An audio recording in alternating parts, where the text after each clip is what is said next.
아주 멀고 먼 왕국에서 3명의 아름다운 공주들이 살고 있었어요.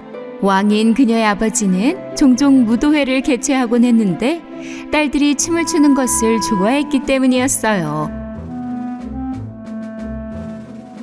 공주들은 모두 다 춤을 잘 췄지만 막내 공주는 그렇게 언니들처럼 잘 추지 못했어요. 춤출 때 좀 더 우아하게 해보면 어떤 의미야? 어린 공주는 우아하게 춤추는 법을 몰랐어요. 아무리 애를 써도 말이죠. 손님들마저 그녀의 우스꽝스러운 춤을 구경했고 심지어 그녀를 조롱하기까지 했어요. 저 춤이 무슨 춤이야? 아니 왜 저렇게 춤을 출까? 난 다시 춤을 안 출 거야. 미아는 너무 속상했어요. 그래서 무도회장을 빠져나와 버렸죠. 그리고는 숲속의 오두막으로 숨어 들어갔어요. 하늘에 떠 있는 별을 보며 어떻게 하면 잘 출까를 생각했답니다. 그러다 오두막을 지나는 한 청년을 보게 되었어요. 그는 정말로 우아하고도 아름답게 춤을 추고 있었죠. 달빛 아래서요. 미아는 그가 존경스러워 밖으로 나갔어요. 그 순간 미아는 갑자기 다람쥐 때문에 소리를 질렀어요. 다람쥐가 발밑으로 달려들었거든요. 뭐였지? 남자는 춤을 추다 멈췄어요. 그리고 눈이 마주쳤죠. 괜찮으세요, 아가씨? 네, 괜찮아요. 다람쥐가 지나가서 놀랐어요. 다람쥐들의 본성이랍니다. 너무 무서워 마세요. 미아는 그에게 춤을 어떻게 그렇게 잘 추는지 물어봤어요. 그러자 남자는 신고 있던 신발을 보여주었어요. 전 신발을 만들어요. 귀한 재료로 만든 마법의 춤 신발이랍니다. 그래서 이렇게 매일 밤 숲에서 자유롭게 춤을 추죠. 믿을 수가 없어요. 저도 그런 신발이 필요해요.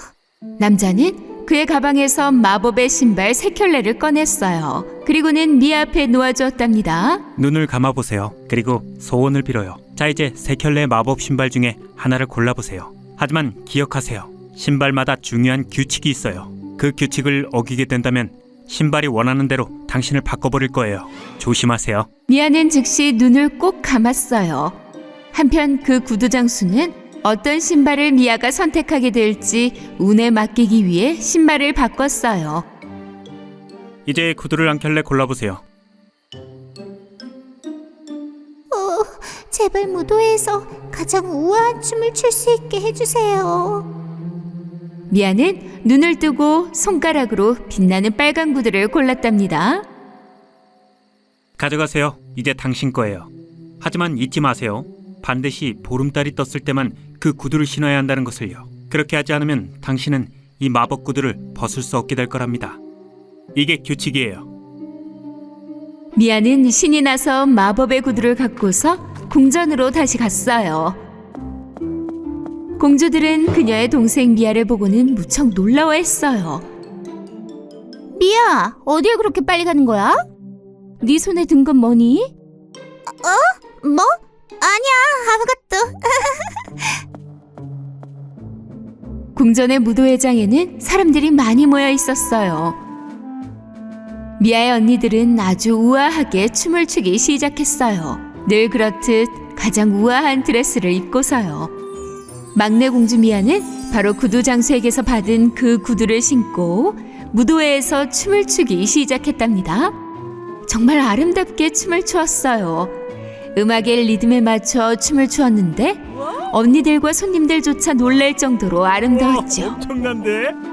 정말 잘하는데? 너무 아름답다. 미아를 향해 찬사가 이어졌어요. 하지만 구두 장수가 말한 법칙은 머릿속에서 지워져 버렸어요. 사실 그날 밤 하늘에는 보름달이 뜨지 않았어요. 마침 춤을 추던 미아 공주가 천천히 사라지는 게 아니겠어요? 그녀의 마법 구두만 남아있을 뿐이었죠. 그 순간 무도회장에 있던 사람들이 겁에 질려 소리를 지르며 도망치기 시작했어요. 어머나! 세상에! 미아, 안 돼! 미아가 미아는 눈을 떠 사람들이 소리 지르는 걸 봤어요. 그러나 도대체 무슨 일이 일어난 건지 알 수가 없었죠.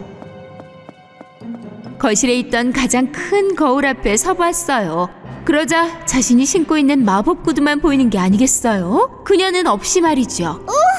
내 모습이 사라져버렸어. 이 구두의 규칙을 어겼기 때문이야. 발에 붙어버리고 말았네.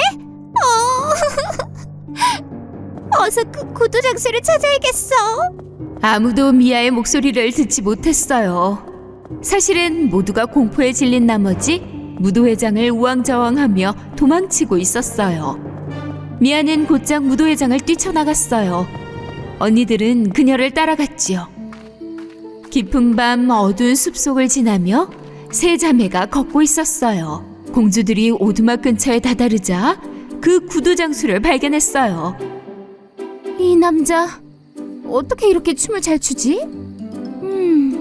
구두도 미아 거랑 같아. 더구나 가방도 구두로 가득해.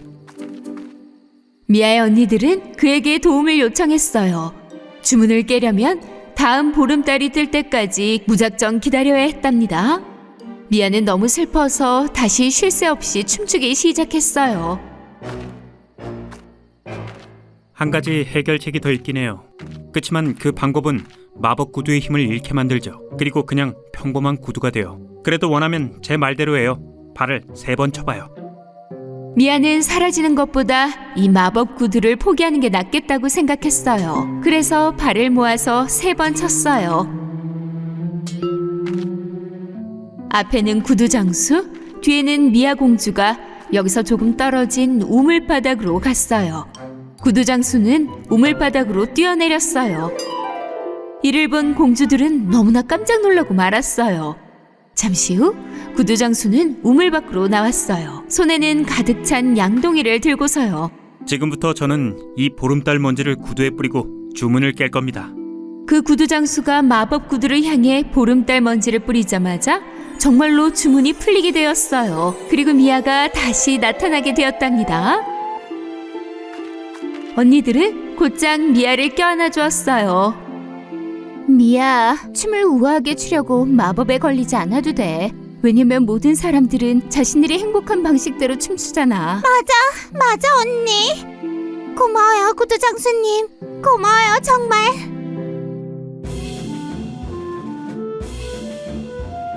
그날 이후 작은 공주 미아는 자신의 방식대로 춤을 추었답니다. 항상 그녀가 꿈꾸던 대로요. 인어공주와 깊고 푸른 바다. 먼 옛날 옛적 깊은 바다 옆 해안가에 커다란 성이 있었어요.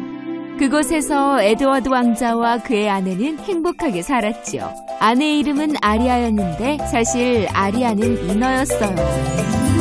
Here's my home, deep blue sea. Everything is fun, friends with me. The king called me the little mermaid, the very best daughter of the king of the sea. Just look around, you will see the joy, a beautiful life, and the ocean roar. Just look around, you will see the joy, a beautiful life, and the ocean roar. 깊고 깊은 바닷속 어두운 동굴 안에는 또 다른 궁전이 있었어요. 하지만 이곳은 마녀의 궁전이었죠. 바다왕의 누나인 사악한 마녀가 그곳에 살고 있었는데 이 마녀는 바다 왕국을 파괴하고 왕에게서 왕관을 빼앗을 계획을 갖고 있었어요. 어느 날 바다의 사악한 마녀 베가는 그녀의 시종인 머리가 2개인 뱀과 바닷속을 헤엄치고 있었어요. 그러다가 그녀는 모래 속에 끼어있는 보라색 틀의 거울을 발견했죠. 바닥에 마법의 거울이 있다니 도대체 이게 어디서 온 건지 궁금한걸. 우리 이것을 동굴로 가지고 가요, 여왕폐하. 아무래도 쓸모가 있을 것 같아요. 바다마녀 베가는 거울을 가지고 자신의 동굴로 들어갔어요. 마녀가 동굴에 도착하자마자 그녀는 거울 앞에 섰어요. 하지만 그녀의 모습을 비추기는커녕 그 어떤 모습도 보이지 않았죠. 며칠이 지나도 마법의 거울 속엔 빙빙 도는 소용돌이가 떠 있을 뿐이었어요. 바다마녀 베가는 그냥 던져버리려고 했어요. 그러자 마법의 거울 속 소용돌이가 갑자기 변하기 시작하지 뭐예요? 몰아치는 소용돌이 속에서 이 거울의 진짜 주인이 모습을 드러냈어요. 바로 사악한 육지의 여왕 헬라였어요. 거울아 거울아, 도대체 어떻게 된 거야? 넌 도대체 어디에 가라앉은 거니? 어서 보여주렴. 베가는 거울 속에서 바다 밖에 있는 땅 위의 여자를 보게 되자 깜짝 놀라고 말았어요. 그리고 뱀은 두려움에 떨며 뒤로 숨어 있었죠. 여왕 폐하, 거울 속의 저 여자는 여왕님이 아니에요. 바다마녀 베가는 거울로 가까이 다가가서 헬라에게 대답을 했어요. 마법의 거울은 바닷속 어두운 물속 이 동굴에 있지. 포세이돈의 누인, 내가 가지고 있어. 헬라와 그녀의 시종인 덩코브는 그들이 본 것을 믿을 수가 없었어요. 촉수가 달린 긴 다리를 가진 바다의 마녀를 보곤 깜짝 놀랐죠. 덩코브는 바다의 왕국에 대해서 들어본 적이 있었어요. 그래서 여왕에게 바다 왕국의 힘에 대해서 조용히 일러주었어요. 헬라는 바다의 새로운 힘에 대해서 굉장히 흥미를 갖게 되었어요.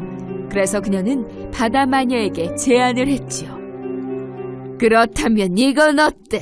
당신은 나의 문제를 해결할 수 있도록 돕고 그 대가로 나는 당신에게 아주 강력한 마법의 주문을 적어놓은 마법책을 주도록 하겠다. 바다마녀 베가는 사악한 마음을 가진 헬라에게 인어공주 아리아와 에드워드 왕자에 관한 모든 이야기를 해주었어요. 만약 그녀가 왕자를 잡는다면 깊은 바닷속 왕국을 다스릴 수 있는 영원한 권력을 가질 수 있다고 이야기해줬죠. 그로부터 3일 후 에드워드 왕자는 아버지의 배를 타고 바다 항해를 위한 준비를 시작했어요. 늘 그래왔듯이 에드워드 왕자는 뱃머리 쪽에 가서 날씨를 확인하기 위해 하늘을 보면서 구름을 확인했어요. 하늘은 맑고 햇빛도 화창하고 게다가 구름도 높구나. 모든 것이 항해하기에 완벽한걸. 그 다음 에드워드 왕자는 난간 쪽으로 가서 물이 잔잔하게 흐르는지 확인하려고 했어요. 하지만 왕자의 개가 짖으며 그에게 달려들었어요. 개가 갑자기 에드워드 왕자를 육지 쪽으로 끌어가려고 하는 게 아니겠어요? 왜 이러는 거야, 닭이야? 뭔가 위험할 것 같아? 멍멍멍멍멍멍. 그런데 바로 그때 하늘이 갑자기 어두워지기 시작했어요. 하늘에서 보이지 않던 구름이 갑자기 모여들어서 햇빛을 가려버렸지 뭐예요? 그리고는 거대한 파도가 수평선에 나타났어요. 헬라 여왕은 그녀의 수정구슬을 통해서 구름과 거센 바람이 왕자의 배 주변을 감싸도록 했어요. 그리고 바다마녀 베가는 그녀의 수정 진주를 통해서 거대한 파도를 만들었어요.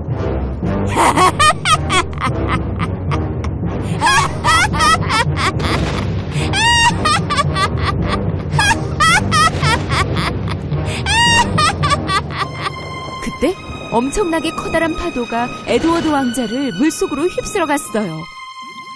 깊은 바닷속까지 말이에요. 한편 육지에 궁전에 있던 인어공주 아리아는 에드워드 왕자를 찾기 위해서 부두를 향해 뛰어갔죠. 공주가 부둣가에 도착하자 그곳엔 폭풍 속에서 헤엄쳐 돌아온 왕자님에게 닭이가 있었어요. 우리 시간이 많지 않은 것 같아, 닭이. 바닷속 바닥에서 기다리고 있던 뱀은 왕자를 찾아서 그의 발을 묶었어요. 그리고는 바다의 어두운 동굴 속으로 왕자를 데리고 갔어요. 인어공주 아리아는 그녀의 모든 용기를 다해 바닷속으로 뛰어들려고 부두 위에서 다이빙을 했어요. 하지만 이때 바다마녀 베가가 수정구슬로 이것을 보고 있었죠. 그러더니 갑자기 물을 얼음으로 바꿔버렸어요. 그래서 다이빙하던 인어공주 아리아는 단단한 얼음 위로 떨어져 다치게 되었어요. 아리아는 그녀의 손과 발로 얼음을 깨려고 했지만 도저히 깰 수가 없었어요. 안 돼. 에드워드 왕자님을 구하지 못하게 하려고 바다마녀 베가가 한 짓이 틀림없어. 왕자님. 바로 그때 그녀의 작은 친구 돌고래 돌피가 아리아가 물속으로 다이빙하지 못하는 것을 알아차리고 그녀에게 왔어요.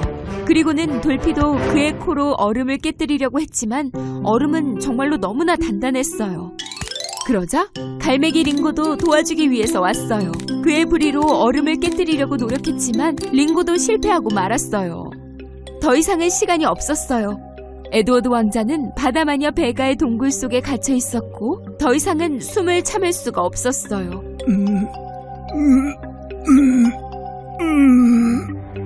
바로 그때 바다마녀 베가는 검은 거울 속에 서 있었어요. 바닷속의 검은 거울아, 땅 위의 여왕 헬라를 내게 보내주렴.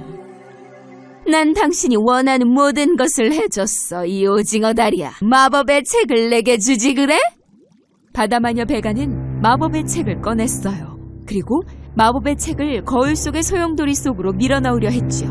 하지만 그때 작은 문어 팔들이 나와서 마법의 책을 베가의 팔에 붙여버렸어요. 그래서 그녀는 책을 놓을 수가 없었지요. 마법의 거울은 그녀를 헬라 여왕이 사는 땅으로 잡아 끌고 말았어요. 안 돼! 이럴 순 없어! 내가 이곳에 어떻게 온 거야? 응? 난 다시 동굴로 돌아가야 한다고! 바다마녀 베가가 육지의 땅 위에 털썩 주저앉았을 때 작은 돌고래 돌피는 도움을 청하러 갔어요. 깊은 바닷속 왕국에 살고 있는 거대한 바다고래 윌리에게 도움을 청하러 간 것이었어요. 얼음을 깨달라고요. 거대한 바다고래 윌리와 작은 돌고래 돌피는 딱딱한 얼음이 있는 바다의 수면까지 헤엄쳐 갔어요. 윌리가 뭘 하려는지 알아본 아리아는 너무나 고마워하며 기뻐했어요. 커다란 고래는 얼음을 깨기 위해서 힘차게 헤엄을 쳤고 마침내 그의 힘세고 강한 코로 얼음을 깨트릴 수 있었어요. 인어공주 아리아는 즉시 물속으로 점프했어요.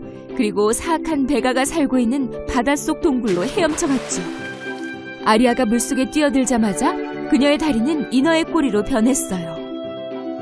그녀의 친구 돌피와 윌리는 그녀와 함께 바다마녀 베가가 살고 있는 동굴에 헤엄쳐서 도착했어요. 머리가 둘 달린 뱀은 동굴 밖 문에서 경비를 서고 있었죠.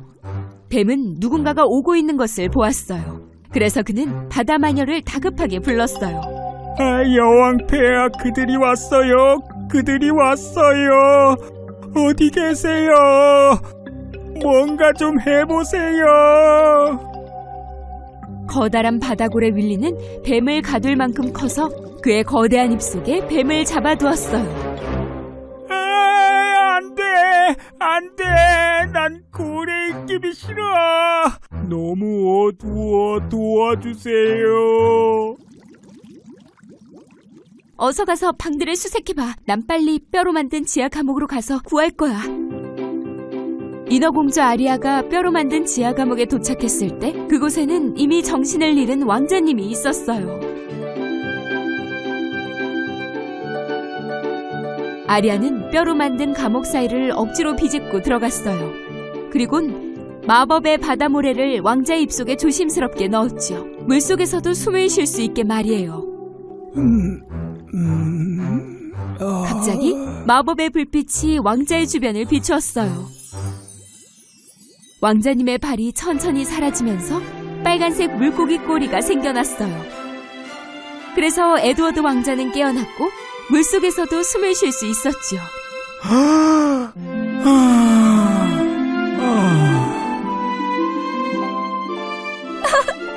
살아나셨군요. 아리아, 이제 숨을 쉴 수가 있어요. 이건 정말 좋은 기분이야. 고마워요. 당신이 날 살렸어요. 우리 같이 여기서 그만 나가요. 어서요. 인어공주 아리아와 에드워드 왕자. 이제는 바다의 남자가 된 에드워드 왕자는 손을 꼭 잡고 물밖 표면으로 헤엄쳐 갔어요.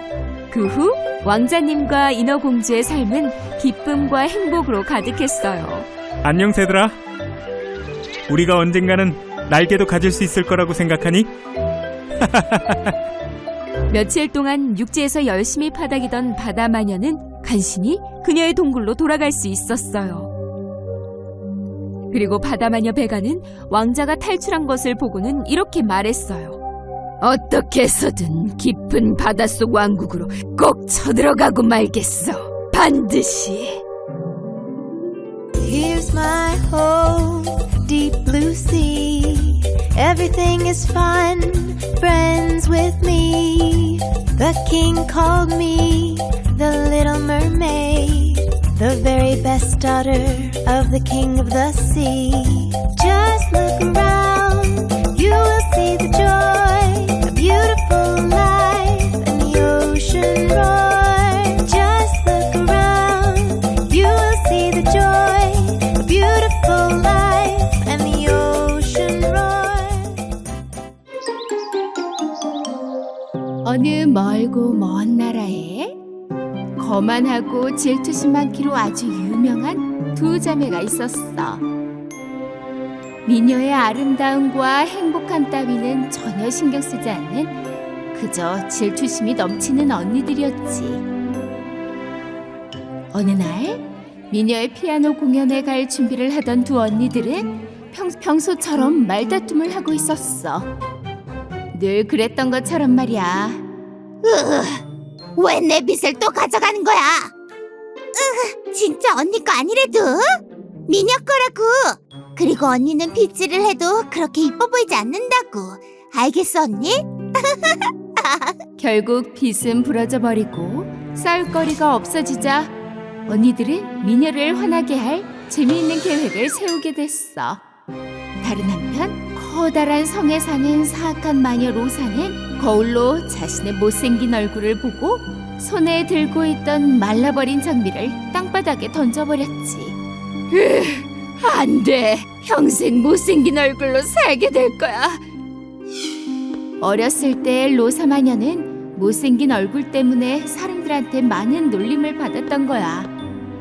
그래서 수천 가지의 주문을 걸고 마법을 부려봤지만 예뻐질 순 없었어. 어느 날 마녀는 정원에 있는 장미를 으깨어 자신의 안 좋은 냄새를 없앨 향수를 만들려고 했어. 그런데 고양이 미미르가 발에 엉키는 바람에 마녀의 머리 위로 장미가 쏟아져 버렸지 뭐야. 그러자 얼굴에 있던 커다란 사마귀가 없어지고 부스스하고 망가졌던 머리카락은 실크처럼 부드러워졌어. 내 코, 내 머리, 내 손. 이제 아름다워졌어. 미미르, 봐, 이제 아름다워졌다고. 마녀 로사는 아름다워지는 방법을 찾게 되고 매일 아침 일찍 일어나서 주문을 걸곤 했지. 왕자가 그녀의 정원으로 쳐들어오기 전까지 말이야. 어느 날 로사가 거울을 가리고 있는데 이상한 소리가 들렸어. 바로 발바라와 비앙카 두 자매가 성문을 열고 들어오는 소리였어. 이게 로사 마녀의 성이야? 저기요, 여기 누구 없나요? 미녀를 질투하던 두 언니들이 성 안에서 마녀를 마주쳤을 때는 너무나 무서워했어. 너희는 누구고 여기서 뭘 하고 있는 거지? 언니들은 미녀가 너무 과분한 삶을 살고 있어서 오늘 있을 미녀의 피아노 공연에서 그녀의 행복을 완전히 빼앗아 버리고 싶다고 설명했지. 그럼 내가 뭘 어떻게 해줄까? 주문을 걸어줘요. 공처럼 뚱뚱하게 만들어서 왕자가 미녀를 버리도록 해주세요. 왕자는 미녀가 뚱뚱해도 계속 사랑할걸? 그럼 7개 동굴이 있는 산 꼭대기에 미녀를 가두어 버리자. 그래도 왕자는 미녀를 찾게 될걸? 언니들은 어떤 결정도 내리지 못한 채 계속해서 말싸움을 이어갔어. 그래서 마녀 로사는 그들을 조용하게 만드는 주문을 걸어버렸어. 그리고 벽장에서 보라색 병을 들고 와 언니들의 손에 쥐어주었지. 미녀 피아노 위에 이 독약을 3방울 떨어뜨려 나한테 고마워하게 될 거야. 언니들은 즉시 길을 나섰어. 그날 밤 미녀는 피아노 공연에 와준 언니들에게 고마워했어. 발바라, 비앙카, 우리 언니들 너무 보고 싶었어요. 우리도 네가 보고 싶었던 것 같아. 조금. 네 집은 왜 이렇게 작아? 작다고요? 그래도 궁전인걸요. 피아노도 낡았군 말이야. 낡은 건 아니고 굉장히 좋은 피아노예요. 미녀가 잠깐 자리를 비우자 발바라는 주머니에서 독약을 꺼내어 몰래 비앙카에게 주었어. 비앙카는 미녀의 피아노 위에 독약 3방울을 떨어뜨렸지. 이 사실을 모르던 미녀는 피아노를 연주하기 시작했어. 그러자 검은 연기가 주위를 감싸더니 갑자기 음악이 시끄러운 소음으로 변해버리지 뭐야? 당황한 미녀는 피아노 건반을 두드렸고 사람들은 그 모습을 지켜보고만 있었어. 리차드 왕자는 미녀를 진정시키고 싶었지만 실패했지. 공연을 보던 사람들은 충격을 받아 궁전을 떠났고 언니들은 행복해하며 예약된 방으로 갔어. 다음 날이 되자 미녀는 다시 모든 사람들에게 소리치기 시작했어. 공주, 도대체 무슨 일이에요? 왜 그래요? 무슨 일이냐고요? 야수와 결혼한 것만으로도 충분하지 않은가요? 리차드 왕자는 미녀가 한 말에 너무나 화가 났어. 착한 마음씨를 가진 친절한 공주는 어디론가 사라져버리고 잔인하고 화로 가득 찬 여자로 변해 있었지. 미녀는 궁전의 요리사와 정원사뿐만 아니라 매일같이 새로운 핑계를 대며 시녀도 해고해버렸어. 언니들은 그 모습을 지켜보며 즐거워했고 왕자가 언제 미녀를 떠나나 기다리기만 했어. 미녀가 버림받았을 때도 내가 궁전에 남게 되면 어떻게 될까? 내가 제일 나이가 많으니까 왕자는 내 차지라고. 알겠니? 그러던 어느 날 리차드 왕자는 피아노를 고치려고 하다가 피아노 아래에 있던 빈 약병을 발견하게 되었어. 안 돼. 이 병이 혹시... 독약병을 본 왕자는 로사 마녀의 짓이 확실하다고 생각했지. 왕자는 즉시 말 위에 올라타고 마녀의 성으로 출발했어. 큰 소리를 내며 성문을 열었고 리차드 왕자는 성으로 들어갔지. 도대체 뭘 원해, 마녀 로사? 미녀에게 왜 이런 주문을 걸어버린 거야? 그건 내가 한 짓이 아니야. 미녀의 언니들 짓이라고. 왕자는 로사 마녀에게 피아노를 고치는 방법을 물어보았어. 내게 아름다움을 되찾도록 도와주면 그 마법을 풀어주도록 하지. 당장 말이야. 리차드 왕자는 주머니에 항상 지니고 다니던 엄마의 유일한 유산인 소원 목걸이를 마녀에게 주었어. 그리고 무슨 소원이든 빌 수 있다고 말했지. 대신 보름달이 뜰 때까지 3일을 기다려야 한다고 했어. 마녀 로사는 목걸이를 상자 속에 숨겨두었어. 그녀는 거울 쪽으로 가서 주문을 걸었고 왕자 쪽으로 고개를 돌렸어. 원하던 것을 이뤘어. 내가 마법의 주문을 풀었거든. 그러나 이 목걸이가 효과가 없으면 긴장해야 할 거야. 왕자는 행복해하며 궁전으로 돌아갔고 미녀에게 있었던 모든 일을 하나하나 설명해 주었어. 미녀 공주는 궁전에 있던 모든 신하들을 불러 사과를 했지. 이를 본 발바라와 비앙카는 실패했음을 인정해야 했어. 안 돼! 그렇게 궁전을 도망쳤단다. 그러나 마녀 로사는 아직 진정한 내면의 아름다움에 대해서는 깨닫지 못하고 있었어. 마음이 아름다운 사람은 얼굴에 항상 아름다운 빛으로 가득하다는 사실을 말이야.